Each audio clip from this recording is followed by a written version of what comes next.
One of the G5 programs in the country that have been receiving the most hype, not only in the offseason, but going into the 2025 college football season, is the San Jose State Spartans. And while San Jose State does get all of this media attention and all of this hype from the G5 level, it's time to put those hypotheticals to the test as they open up the season against the Central Michigan Chippewas in a non-conference matchup that happens late on Friday night at 10:30 Eastern in what we consider to be a CFP elimination game. Checking out both teams before we go ahead and dive into what I think could happen in terms of what Central Michigan and San Jose can bring to the table in this week 1 opener that happens on a Friday night. We have a brand new coaching staff at Central Michigan as Matt Drinkle, who I believe comes over as the offensive line coach at Army. Army having a very successful season last year, so with that kind of coaching background, at least from recent memory, that you're going to see a very disciplined look once that image is completely crafted at Central Michigan.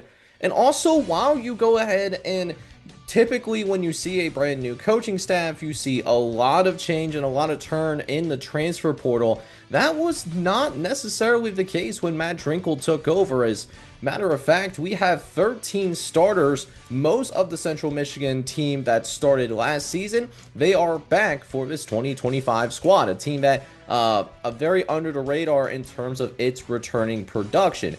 Now, not only do they get most of their starting defense back, but they get their premium playmakers. You're talking about quarterback Joe Levis. He's back to, take over and lead the keys to the offense. It's going to have a couple of reliable weapons in Tommy McIntosh and DeCorian Temple to work with.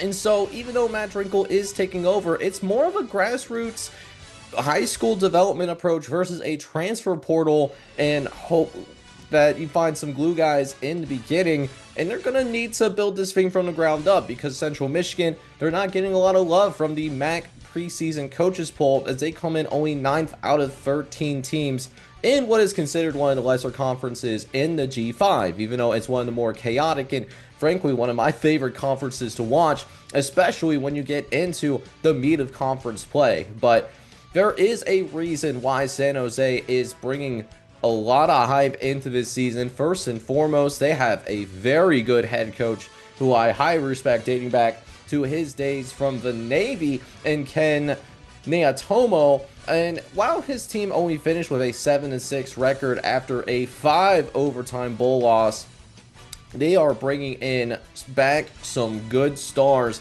even outside of Nick Nash, who is no longer with this team because he has moved on to the NFL, bringing back Walker Egat, who brings that experience at the starting quarterback position. Plus, you also return your leading rusher in Floyd Shock IV, as well as one of the top linebackers in the entirety of the Mountain West in Jordan Pollard, who's going to be really your Mike linebacker and your green dot guy on the defensive side of the ball.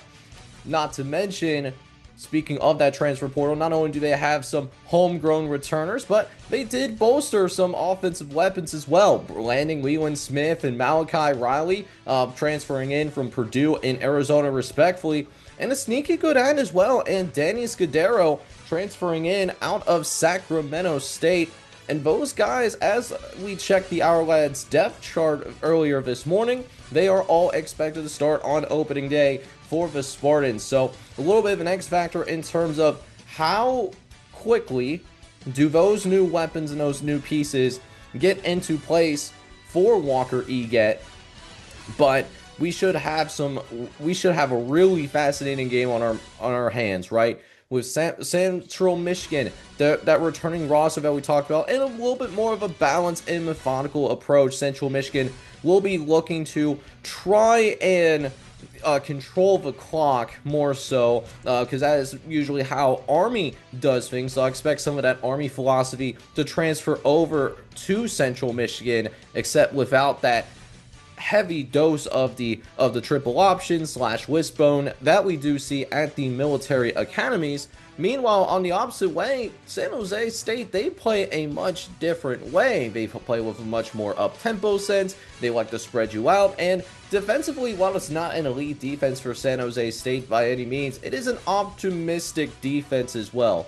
And it'll be a nice little tiebreaker as well, as these two programs have only met two previous times before, with the last matchup coming before I was born. The last time San Jose State and Central Michigan met up was all the way back in 1990, when the Spartans were able to win the California Bowl against the Chippewas 48-24. So the first time in 35 years we do get to see this exact matchup play out, not on paper, but actually take a look on the field. Now, I think the biggest thing that is going to matter in the San Jose Central Michigan matchup on Friday night is that we are going to have to be curious to see who is going to dictate the tempo early, as well as who dictates that tempo the most often. I think that's going to be very pivotal, especially for Central Michigan, as they're going to try their best to stay close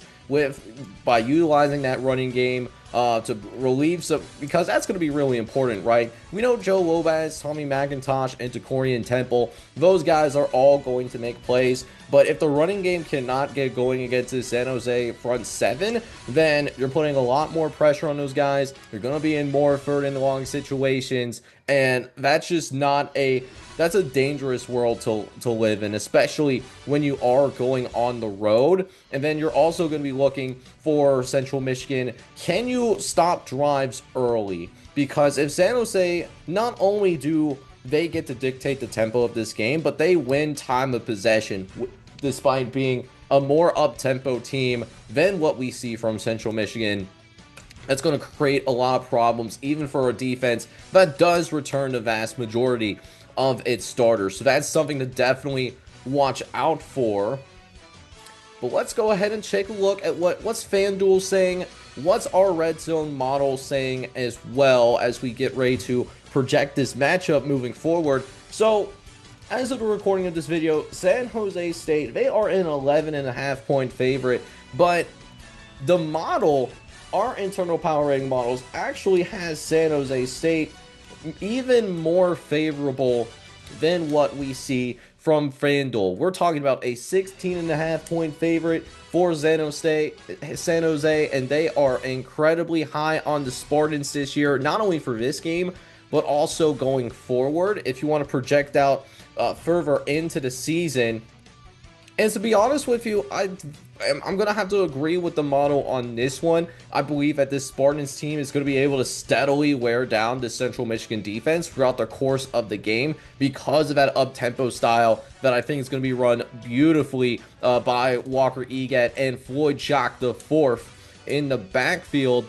But then also you have to realize that Central Michigan, they're going to have to travel all the way across the country in order to play a game on the road. And why that really matters is historically what we have seen is for teams that have to travel across multiple time zones typically do not play very well at all. Just a couple of games of note, for example, we're talking about when Illinois traveled to play against Oregon in Eugene. Illinois did not play very well in that game as well. Flip that over for Oregon late in the season, having to travel all the way across the country to play against Wisconsin. Wisconsin wasn't even a team that went to a bowl game that last year, but they gave Oregon a really hard time, even though Oregon, they were a 2-3 score favorite even, if I remember correctly, right? So I think that really does play matter, just that aspect of having to travel all the way across the country. So all that in mind, I think that San Jose State is going to be able to